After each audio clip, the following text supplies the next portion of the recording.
Hi everyone. सो इस video में हम डिस्कस करेंगे परसिस्टेंट सिस्टम्स के बारे में और इस कंपनी का हम रिव्यू करेंगे और इतने सारे मैंने जितने भी पॉइंट्स लिख रखे हैं इन पॉइंट्स के ऊपर मैं बात करूंगा। तो स्टार्ट करते हैं।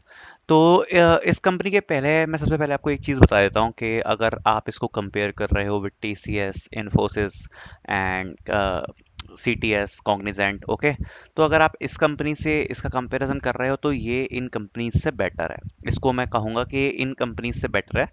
जो अपन की टिपिकल आईटी एमएनसी होती है ना, जैसे एचसीएल हो गई, और ये सब इनसे हर फील्ड में बेटर है, चाहे वो प्रोजेक्ट्स हो, चाहे ये वर्क कल्चर हो, चाहे कुछ भी हो, सब में ये कंपनी परसिस्टेंट बेटर है इन सारी कंपनीज से, आईटी एमएनसी से। ओके, तो ये पॉइंट आपको पहले पता होना चाहिए। और अगर आप पे कोई कॉम्पिटिटिंग ऑफर है आईटी एमएनसीज का तो आप परसिस्टेंट पे जा सकते हो because this company is really better. Okay, अब बात करता हूँ सबसे पहले ट्रेनिंग्स की। तो देखो, सबसे पहले जब आप परसिस्टेंट ज्वाइन कर रहे होगे, अगर आपने एज अ फ्रेशर ज्वाइन किया है तो आपको एक पर्टिकुलर डोमेन उनकी तरफ से डिसाइड हो जाता है, एक सर्विस लाइन आपको डिसाइड हो जाती है।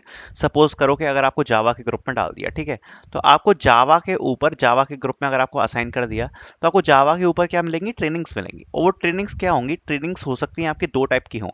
एक तो आपको कोर्स ऑफर किया जाता है और एक होती है क्लासरूम ट्रेनिंग। क्या, एक तो कोर्स और प्लस क्लासरूम।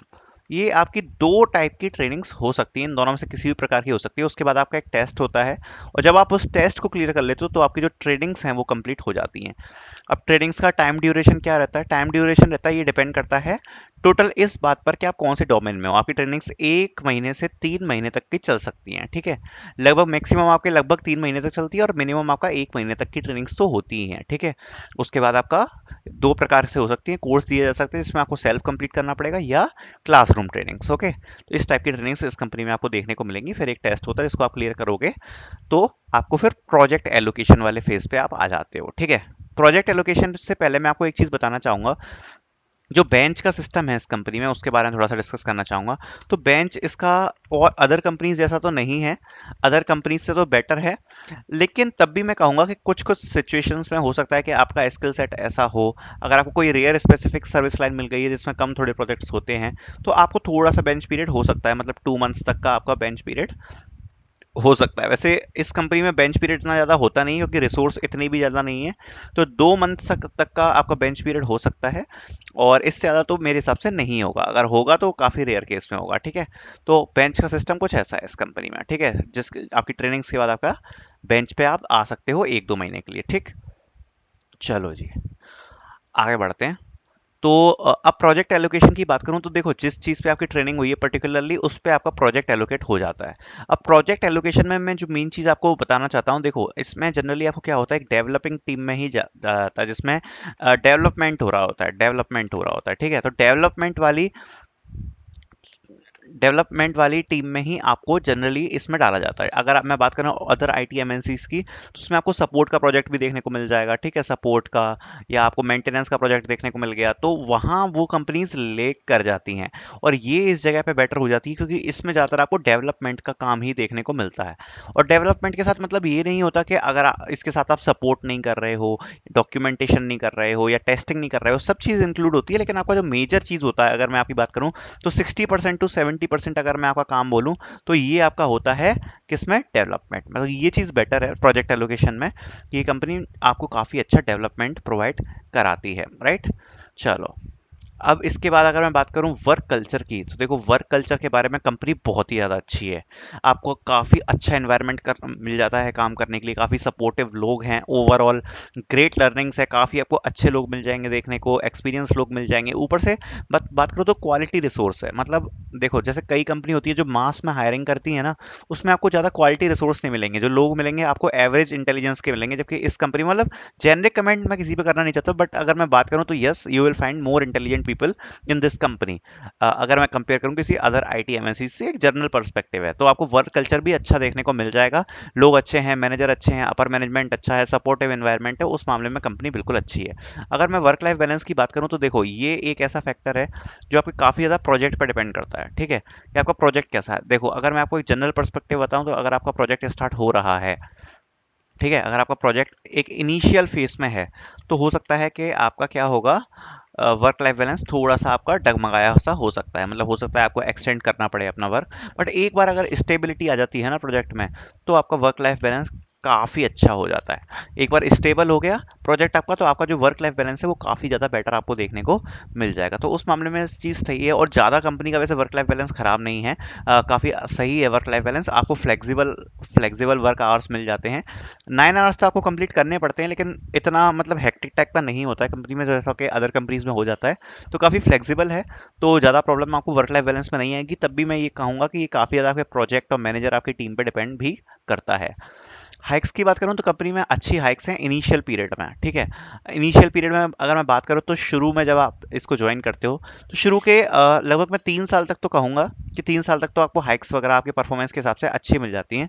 उसके बाद कंपनी में आप जैसे जैसे स्टेबल होना चालू हो जाते हो धीरे धीरे, आपकी वैसे वैसे ग्रोथ वगैरह कम हो जाती है थोड़ी सी, ठीक है, शुरू के पीरियड में। लेकिन अगर आप ऐसा फ्रेशर ज्वाइन कर रहे हो या आपने किसी भी पोस्ट पे ज्वाइन किया है शुरू के 1-2 साल की अगर मैं बात करूं, तो कंपनी में हाइक्स वगैरह अच्छी हैं, इतनी मतलब बेकार नहीं है, अच्छी हाइक्स हैं, डिसेंट बोलूंगा ना, मैं अच्छी बोलूंगा ना बुरी बोलूंगा, एवरेज आप समझ सकते हो।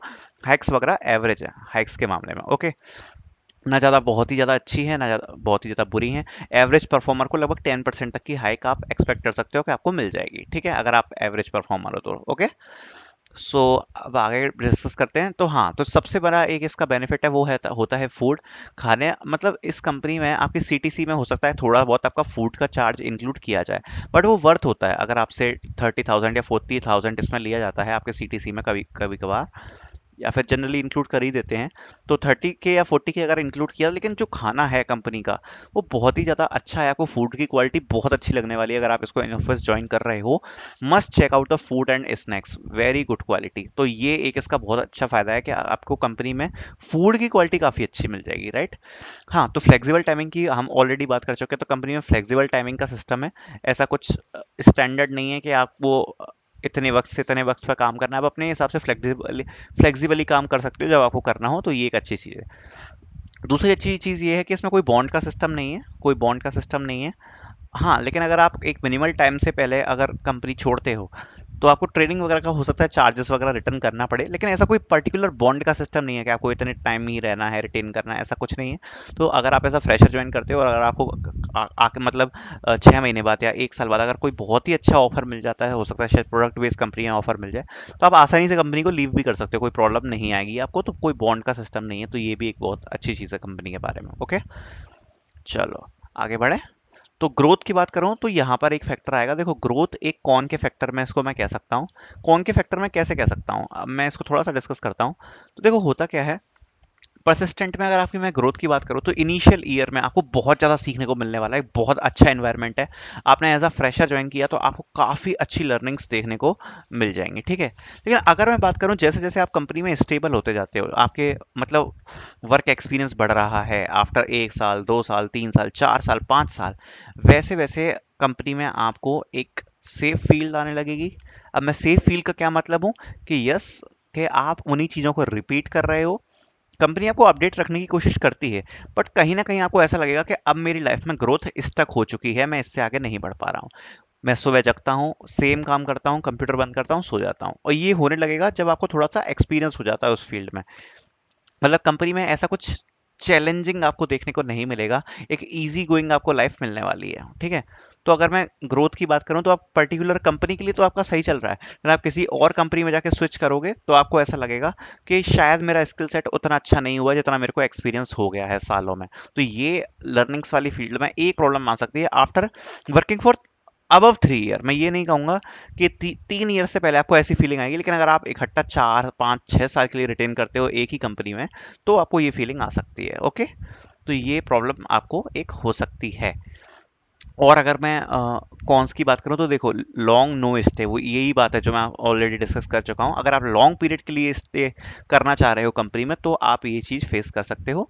और दूसरा ये है कि यस, ये जो मैंने पॉइंट लिखा था, न्यू हायर। अब न्यू हायर का क्या मतलब है, देखो कई कंपनीज होती हैं जो अपने जो एग्जिस्टिंग एम्प्लॉई हैं, ठीक है, एग्जिस्टिंग एम्प्लॉय जो अभी ऑलरेडी कंपनी में वर्क कर रहे हैं, कई लोग उनको काफ़ी ज़्यादा प्रेफरेंस करते हैं और कहते हैं कि यार उनका थोड़ा सा हम ध्यान रखें, मतलब वो कंपनी छोड़ के ना चले जाएं या कुछ, मतलब मतलब उनका बेसिकली बताऊं तो काफ़ी ज़्यादा एम्प्लॉय केयर करती हैं, कई कंपनीज होती हैं, ठीक है, जो अपने सीनियर एम्प्लॉयज़ वगैरह हो जाते हैं। लेकिन कई बार आप ऐसा देखोगे कि परसिस्टेंट में